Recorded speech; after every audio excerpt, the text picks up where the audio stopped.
Hey guys, good morning. We're here at Davao Global Township.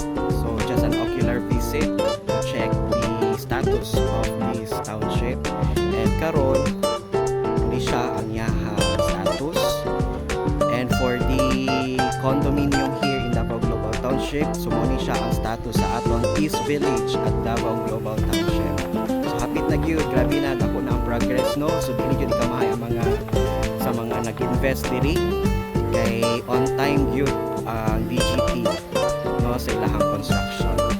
And at the same time, this year, i-open po ang West Village at Davao Global Township. So, dili siyang area i-build.